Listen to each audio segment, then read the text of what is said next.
Hello दोस्तों, तृतीय श्रेणी अध्यापक भर्ती एग्जाम सेंटर पर क्या क्या डॉक्यूमेंट्स आपको चाहिए होंगे और परीक्षा सेंटर पर रखी जाने वाली सावधानियों को लेकर के इस वीडियो में डिटेल से डिस्कशन करने वाले हैं। तो परीक्षा सेंटर के लिए रवाना होने से पहले ये वीडियो जरूर से पूरा देखना और सारी बातों को अच्छे प्रकार से समझना, कोई भी गलती मत करना। सबसे पहली बात, आपका एडमिट कार्ड जारी हो गया है 12 जनवरी को। आप सब ने SSO से निकाल लिया होगा या फिर रिक्रूटमेंट पोर्टल से डायरेक्ट भी आप निकाल सकते हैं विदाउट लॉगिन ही।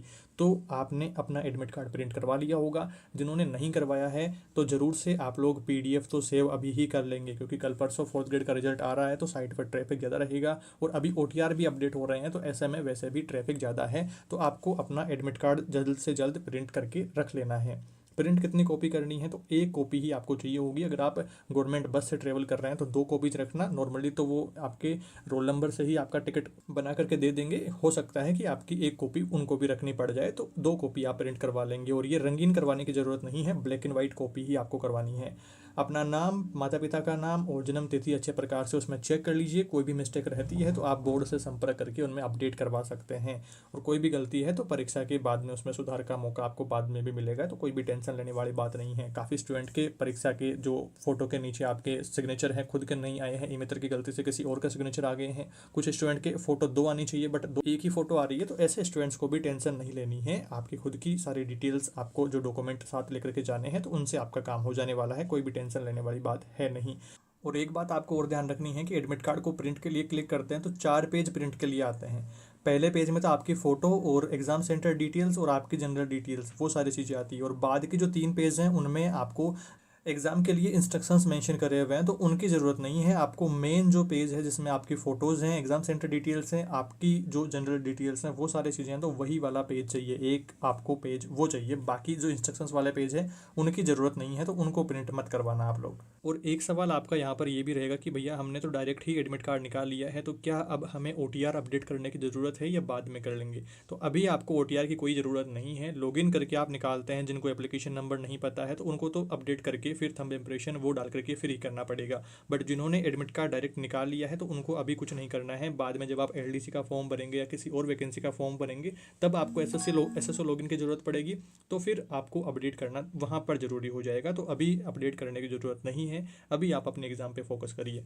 एडमिट कार्ड के बाद में दूसरा सबसे महत्वपूर्ण काम आता है, आपको समय का विशेष ध्यान रखना होगा। परीक्षा 10 बजे से शुरू हो रही है पहले पारी की, और दूसरी पारी की 3 बजे से परीक्षा शुरू है। तो 1 घंटा पहले आपका एग्ज़ाम सेंटर बंद कर दिया जाएगा, एंट्री बंद हो जाएगी। परीक्षा के 2 घंटे पहले आप ऑलमोस्ट पहुंचना सुनिश्चित करेंगे कि आप एग्ज़ाम सेंटर अच्छे से लोकेट कर पाएंगे। और उसके अलावा आप अपना रोल नंबर, सीट वगैरह, ये सारी चीज़ें अच्छे प्रकार से चेकआउट कर पाएंगे। और वहाँ पर बायोमेट्रिक, फेस रिकॉग्निशन वगैरह सारी चीज़ें रहेंगी, तो उसमें भी टाइम लगेगा। तो आप पहले टाइम से पहुंचना सुनिश्चित करें। 1 मिनट की भी देरी होती है तो फिर कोई एंट्री आपको नहीं मिलेगी, तो इस चीज़ का ध्यान रखना है। सुबह जो 10 बजे वाली पारी है तो इसमें 9 बजे गेट बंद कर देंगे, और 3 बजे वाली जो पारी है तो इसमें 2 बजे गेट बंद कर देंगे। तो जो सुबह वाली पारी है तो इसमें आप लोग 8 बजे के लगभग ही पहुंच जाना सेंटर पे, ताकि कोई दिक्कत समस्या ना हो, अच्छे प्रकार से चेकिंग हो जाए, आप अपने रोल नंबर वगैरह सारी चीज़ें अच्छे प्रकार से मैच कर सकें। जो सामान आप साथ ले जाने वाले हैं, बैग ले जाने वाले हैं, मोबाइल फ़ोन ले जाने वाले हैं, तो उनको रखने के लिए सुरक्षित जगह ढूंढने में इन सब में टाइम लगेगा। तो आप 8 बजे के लगभग ही सेंटर पर पहुंच जाएंगे। दूसरी बात, जिनका दोपहर में दूसरी पारी में एग्जाम है तो वो 1 बजे के लगभग ही सेंटर पर पहुंच जाएंगे। तो ये टाइम को लेकर के आपको थोड़ा सा अच्छे प्रकार से ध्यान रखना है।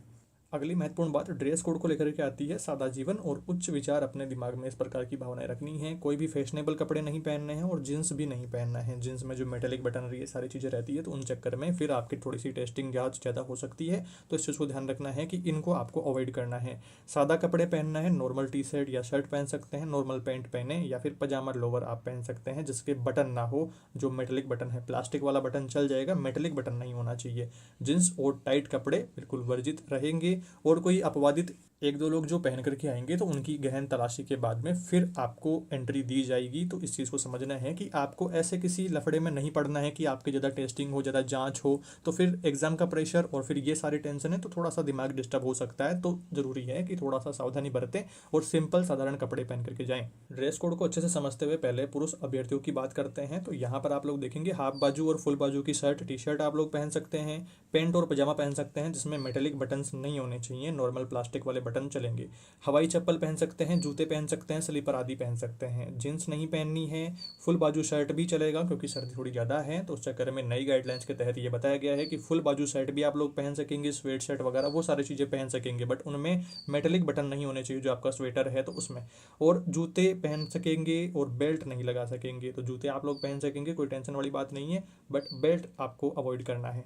बात करें महिला अभ्यर्थियों के लिए, तो महिला अभ्यर्थियों को भी सावधानी बरतनी है कि सलवार सूट, साड़ी या हाफ बाजू का कुर्ता, फुल बाजू का कुर्ता, ये सारे आप पहन सकते हैं। बालों में साधारण रबर बैंड ही आपको लगाना है। कांच की पतली चूड़ियाँ आप पहन सकते हैं और सारी चीज़ों को अवॉइड करना है। क्लिप, बटरफ्लाई, भारी गहने, जीन्स, इन सब को अवॉइड करना है। गहने वगैरह नहीं लेके जाने हैं, उनको फिर सेंटर पे बाहर उतरवाया जाएगा तो वहाँ रखने वगैरह की सुविधाएं नहीं होंगी। तो थोड़ा टेंशन, एग्जाम का प्रेशर और ये सारे टेंशन है, थोड़ा सा आपको इनको अवॉइड करना है। घर पर ही रख के जाने हैं सारे गहने वगैरह। ऊंची एड़ी की सैंडलों को भी अवॉइड करना है और बड़े बटन और मेटल के हुक वाले जो भी आपकी ड्रेस है उनको अवॉइड करना है। सादा सिंपल ड्रेस आपको पहननी होगी।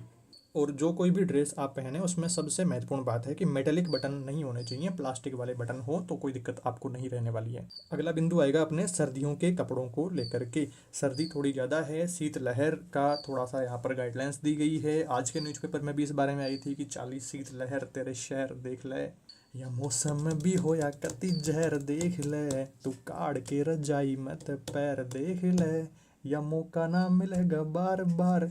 तो यह मौको बार बार कौन मिले दोस्तों, तो अच्छी प्रकार से तैयारी, आपकी एग्जाम में फोकस रखो, फ्रेश माइंड से एग्जाम सेंटर पर पहुंचना है आपको। और ज़रूरत की सभी चीज़ें आपको साथ में ले जानी हैं, कम भी नहीं ले जानी है और एक्स्ट्रा भी नहीं ले जाना है कि आपको उनको संभालने की टेंशनें होती रहें। जो भी ज़रूरी सामान है वो हम इस वीडियो में सारी चीज़ें कवर कर रहे हैं, तो सिर्फ वही आपको ले जाना है। स्वेटर और जर्सी पहनने की अनुमति है। इसमें बड़े बटन, मेटेलिक बटन नहीं होने चाहिए, जैसा कि यहाँ बटन दिखा रखा है ना, तो ऐसा बटन नहीं होना चाहिए। चेकिंग के दौरान स्वेटर उतरवा करके तलाशी देनी पड़ सकती है और फिर ये जो सारी तलाशियाँ वगैरह रहेंगी तो आपका टाइम कंज्यूमिंग रहेंगी और वैसे ही एग्जाम का प्रेशर है तो ये टाइम थोड़ा सा ज़्यादा आपको टेंशन हो सकती है। तो ये यहाँ पर जो फ्रेम में दिखाई गई है तो ऐसी आप पहन सकते हैं, या विदाउट बटन वाली, बंद कॉलर वाली ऐसी नॉर्मल जर्सी, स्वेट शर्ट, तो वो आप पहने। आप अपने अकॉर्डिंग अगर कोई निर्णय ले पा रहे हैं तो आप खुद की मनमर्जी भी उसमें चला सकते हैं। फिर वही रहेगा कि आपको टाइम ज़्यादा लग जाएगा चेकिंग वगैरह में इनमें। और साथ क्या क्या लेकर के जाने हैं, तो एक तो आपने एडमिट कार्ड का मैंने बता दिया है, तो इसकी ब्लैक एंड वाइट आपको प्रिंट करवानी है। रंगीन प्रिंट की ज़रूरत नहीं है, एक प्रिंट ही चाहिए। अगर आप पर्सनल गाड़ी से जा रहे हैं या ट्रेन से जा रहे हैं तो उसके लिए, अगर आप बस से, सरकारी बसें फ्री रहेंगी आपके लिए, तो एडमिट कार्ड की 2 कॉपी आप ले सकते हैं और ये ब्लैक एंड वाइट ही आपको रखनी है, रंगीन करवाने की ज़रूरत नहीं है। दूसरी, आपको अपनी ओरिजिनल आईडी चाहिए होगी। अब ये आपको जो कंपलसरी चीज़ है वो है आधार कार्ड। आधार कार्ड में आपकी पूरी डीओबी होनी चाहिए। जैसे 1947 एग्जाम्पल के लिए लेते हैं तो सिर्फ इतना ही नहीं होना चाहिए, 15 अगस्त भी साथ में मेंशन होना चाहिए, तो कंप्लीट डीओबी होनी चाहिए। अगर इसमें कमी है तो आप, अभी टाइम है तो अपडेट करवा लीजिएगा। फ़ोटो इसमें ज़्यादा पुरानी नहीं होनी चाहिए कि आपको 5, 7, 8, 10 साल पुरानी फ़ोटो है जिसमें आपका फेस ठीक से मैच नहीं खा रहा है, तो वो फ़ोटो नहीं चाहिए। अगर 2, 4 साल पुरानी है और फेस भी ठीक से मैच हो रहा है तो फिर कोई टेंशन नहीं है, तो आपको अपडेट नहीं करवाना है। और आपको चाहिए होगा रंगीन अपनी फ़ोटो, पासपोर्ट साइज़ फ़ोटो, जो कि हमने पहले भी बात करी है। तो ये आपको फॉर्म में जो फ़ोटो है ना वो ही लाना ज़रूरी नहीं है, कोई भी आपकी लेटेस्ट फ़ोटो चल जाएगी। तो कई सारे साथियों के ऐसा भी मिसकंसेप्शन था कि जो फॉर्म में फ़ोटो है वही चाहिए कि भैया, तो ये आपको नहीं चाहिए, आपको कोई सी भी लेटेस्ट फ़ोटो आपकी होगी। अब ये भी ज़रूरी नहीं है कि सिर्फ 30 दिन पुरानी हो, 1 महीने इससे ज़्यादा पुरानी नहीं हो, ऐसे भी बातें चल रही है। तो आप 2 महीने पहले भी आप ही थे, 3 महीने पहले भी आप ही थे, तो शकल सेम आपकी मैच हो रही है तो फ़ोटो चलेगी आपकी। ऐसा नहीं है कि आप 1 महीने के पहले अलग शक्ल दिख रही थी, 1 महीने में ही काफ़ी चेंज हो गया, तो ऐसा कुछ नहीं होता है। 1 आधा % कुछ 19-20 चेंज होता है, तो उसकी इतनी कोई टेंशन नहीं लेनी है। तो लेटेस्ट फ़ोटो जो भी आपकी हो। फ़ोटो कितनी चाहिए, तो वहाँ पर इंस्ट्रक्शंस में 1 फ़ोटो के लिए मेंशन किया हुआ है, तो आप 2 फ़ोटो रख लीजिएगा इमरजेंसी के लिए, बाकी तो 1 ही फ़ोटो आपको काम लेनी है।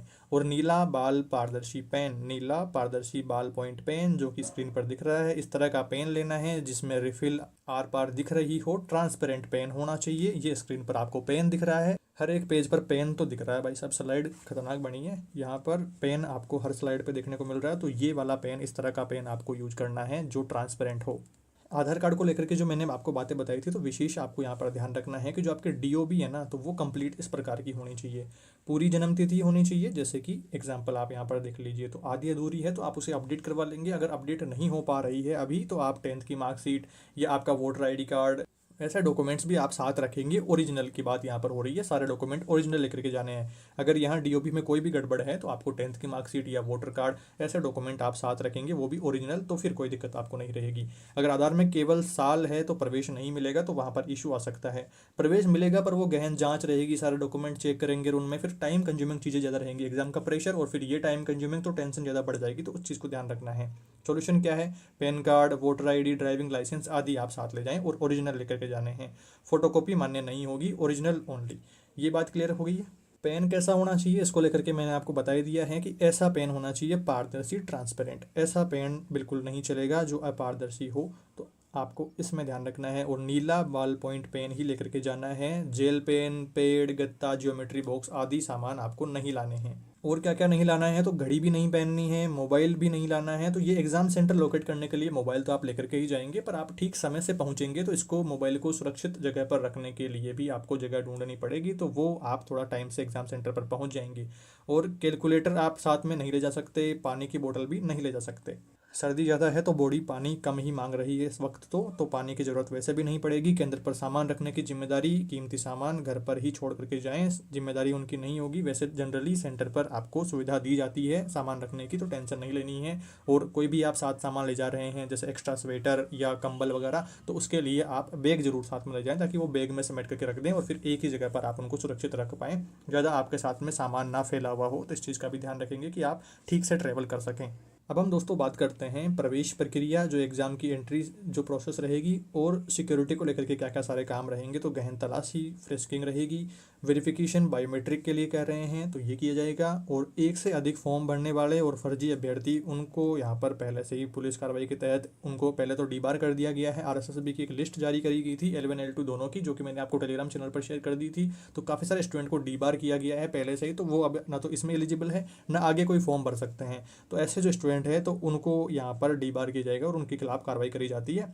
तो ये सारी बातचीत हमने पहले भी कर रखी है, तो इसका आप ध्यान रखेंगे, सावधानी बरतेंगे हर एक काम में। और विशेष नियमों के तहत आपको ध्यान रखना है कि जो सिख अभ्यर्थी हैं वो कड़ा, कृपाण, पगड़ी आदि की उनको अनुमति है, पर कृपाण जो है छोटी होनी चाहिए और कवड़ पूरी होनी चाहिए, इस प्रकार का ध्यान रखेंगे। और जो दिव्यांग जन हैं तो उनको स्रोत लेखक आदि की आवश्यकता है, तो परीक्षा से 2 दिन पहले वो केंद्र अधीक्षक से संपर्क कर लेंगे, जहाँ पर उनका सेंटर आया है तो उनसे संपर्क कर लेंगे। या तो वो खुद के साथ में कोई भी यहाँ पर स्रोत लेखक ले जा रहे हैं, खुद की एग्जाम देने वाला साथ में ले जा रहे हैं, तो वो उसकी खुद की क्वालिफिकेशन से कम का होना चाहिए। जैसे मेरी क्वालिफिकेशन मान लीजिए डीएलएड है, तो उसकी क्वालिफिकेशन 12th पास ही होनी चाहिए, कम अपनी क्वालिफिकेशन से होना चाहिए। आपके पास में नहीं है तो 2 दिन पहले इनसे संपर्क करके फिर वो सेंटर वाले उपलब्ध करवा देंगे। तो इस चीज़ का ध्यान रखेंगे। श्रुत लेखक की योग्यता अभ्यर्थी से कम होनी चाहिए, ये भी पॉइंट मेंशन किया हुआ है। परीक्षा के बाद आपको ओएमआर सीट का विशेष ध्यान रखना है कि जो भी गोले आप काले करेंगे ना, इनको थोड़ा सा अच्छे प्रकार से काला करना है कि वो डार्क अच्छे से हो। और पीछे वाली जो कार्बन कॉपी रहेगी आपके पास में, इसे सुरक्षित लेकर के आना है, अपने सिग्नेचर वगैरह। और जो गोले काले करेंगे ना आप, तो वो अच्छे प्रकार से मार्किंग होनी चाहिए। अब की बार नोटिफिकेशन में और जो गाइडलाइंस आई थी उनमें क्लियरली मेंशन किया हुआ है कि आपके पास में ये जो कॉपी है आपके ओएमआर की, ये सुरक्षित रखनी होगी ज्वाइनिंग तक। रिजल्ट और सिलेक्शन की प्रोसेस पूरी होने तक आपको संभाल करके रखना होगा कार्बन कॉपी को। और पेपर जो बुकलेट है ये भी साथ लाने की अनुमति की कह रहे हैं, बाकी कोई कंफर्म पता नहीं है अभी तक इसका। सुरक्षित इनको ज़रूर से रखना है, इस चीज़ का ध्यान रखेंगे कि इसे संभाल के रखना है। ऐसा नहीं है कि पेपर ख़राब हुआ है तो उसको सेंटर के बाहर निकलते ही फाड़ के आ गए, तो इस तरह से नहीं करना है दोस्तों, इसे संभाल के रखना है। वापस से एक बार रिकेप करवा देता हूँ लास्ट में आपको कि एक तो आपको एडमिट कार्ड की फ़ोटोकॉपी चाहिए, अगर आप बस से फ्री ट्रेवल करना चाहते हैं तो 2 एडमिट कार्ड आप निकलवाएंगे। पासपोर्ट साइज़ आपको अपनी फ़ोटो चाहिए होगी, वो एक के लिए ही कह रहे हैं, बट आप इमरजेंसी के लिए 2 रख सकते हैं अपने साथ में। ओरिजिनल आईडी लेकर के जाएंगे, जो कि मैंने आपको बता दिया है। आधार कार्ड लाना है, फुल डीओबी जिसमें मेंशन किया हुआ वो भी साथ में लाना है। जिसमें अगर आधार कार्ड में फुल डीओबी नहीं है ना, तो फिर आप और अदर डॉक्यूमेंट साथ लाएंगे जिनमें फुल डीओबी मेंशन हो आपका। और पारदर्शी नीला बॉल पॉइंट पेन लाएंगे, यहाँ पर भी पेन दिख रहा है, इस तरह का पेन लाएंगे। ड्रेस कोड को लेकर के मैंने आपको बता ही दिया है, जींस नहीं पहननी है, शूज़ आप पहन सकते हैं। और समय है 2 घंटे पहले आपको सेंटर पर पहुँचना होगा कि आप ठीक प्रकार से अपनी सारी जो चीज़ें साथ ले जा रहे हैं उनको सुरक्षित रखने की जगह ढूंढ लें, अपना रोल नंबर वगैरह वो सारी चीज़ें अच्छे प्रकार से चेक कर लें। तनाव मुक्त होकर के पेपर दीजिए। आप सभी को बेस्ट ऑफ लक।